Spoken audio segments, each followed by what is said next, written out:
Back in the day, during the start of my anime career, I used to think that all romance animes were cringe, probably because of the fact that all I used to watch were action animes, and because of the fact I had never watched a romance anime in my life. But my opinion about this fact hadn't changed until very recently, after watching Dandadan, when I realized that I liked the romance aspect of the show a lot. So I decided to give other romance animes a try, and that's when I realized this shit is gas. And how have I been missing out for this long? Now, I'm still relatively new to the genre, so my opinions about certain romance animes could change, but I believe I have found something truly special with Blue Box. It's my second favorite romance series, and I believe it'll stay that way for a long time. The only reason it's second, by the way, is because you cannot convince me that there's a better romance series than The Fragrant Flower Blooms with Dignity. I'm just saying, it's unbeatable. Anyways, back to what I was saying. This anime got me feeling some things, man. Like, I've been kicking up my feet in the air and shit. The writing and the storytelling of this series is truly spectacular, but let me give you all a quick rundown on it. This is a romance and sports anime, which is like both of some of the favorite genres I have in anime, and the main character of the series is this dude called Taiki. He be playing badminton and shit, and he's trying to make it to the nationals. And now, Taiki has a huge crush on a basketball player called Chinatsu. Chinatsu's low-key cold with it, and is a star player on the team, and almost everyone in the school has a crush on her. And finally, the final sort of main character is Hina. She does rhythmic gymnastics, and she's friends with Taiki for about a year. And if you're wondering why this high school got a whole rhythmic gymnastics team, I don't know. So the main factor about the story that gets the ball rolling is that Chinatsu's parents are moving somewhere for, I think it was a job, I don't know. It's been a while since I watched episode 1, I'm not gonna lie. But they are moving, but Chinatsu wants to stay and play with her team to make nationals, so she moves in with some good friends of her parents. But the problem, you ask? Turns out Chinatsu's moving it with our homeboy Taiki's family, whilst her family is away, and all I'm gonna say is, we lucky Taiki don't got a dirty mind, cause this show could have ended weird if he did. So now they see each other every morning, and they go from talking little to being good friends, whilst Taiki is slowly trying to bag Chinatsu. Now, there's two main problems to this fact. The first one is that it's incredibly difficult to get a read on what Chinatsu is thinking. Like, I was unsure for most of this show whether or not she liked him or not, because we rarely get to see what she's thinking and hear her thoughts, and she doesn't show any of the usual tropes in anime when a character likes another. And the second problem is that, whilst Taiki is making progress with Chinatsu, Hina slowly realizes, hold on, do I have feelings for Taiki?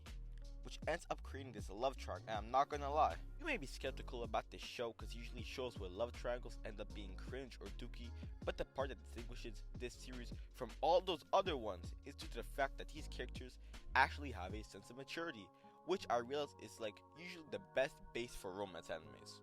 But yeah, this story follows this concept with amazing storytelling and writing with ups and downs, like Taiki ends up getting friendzoned insanely hard just when things were going better than ever for him, and he like sort of loses hope of getting with Chinatsu.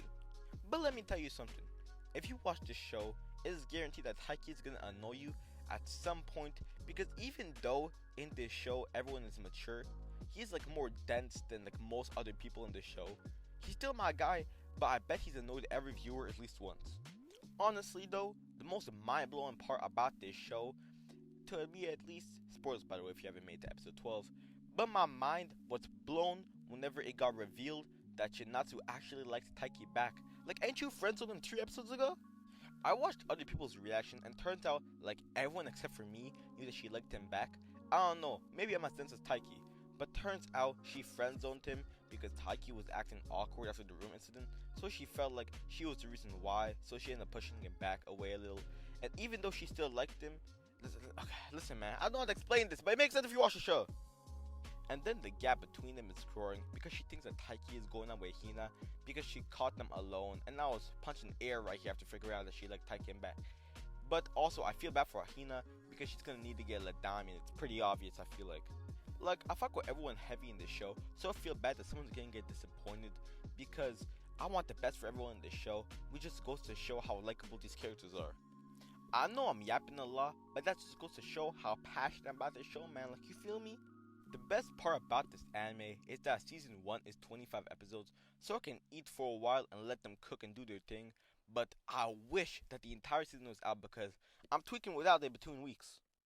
And we're only 12 episodes in, so like only the halfway point of the season, and I seen the trailer for Core 2, So I'm certain that that's when the most crazy shit's gonna happen, and it already looks far, but I can already tell I'm gonna be raging at some dumb misunderstandings. Like, I'm barely resisting reading the manga, but we'll be fine for now, fellas. We'll thug it out. We'll thug it out.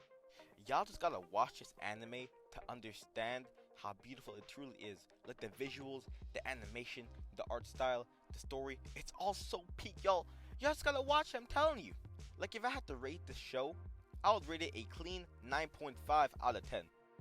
The only reason why Core 1 wasn't a 10 for me is because I feel there's not enough specific focus about the sports aspect about the manga, but judging on the second Core trailer, I assume it's going to be a lot more focus on the sports aspect of the manga.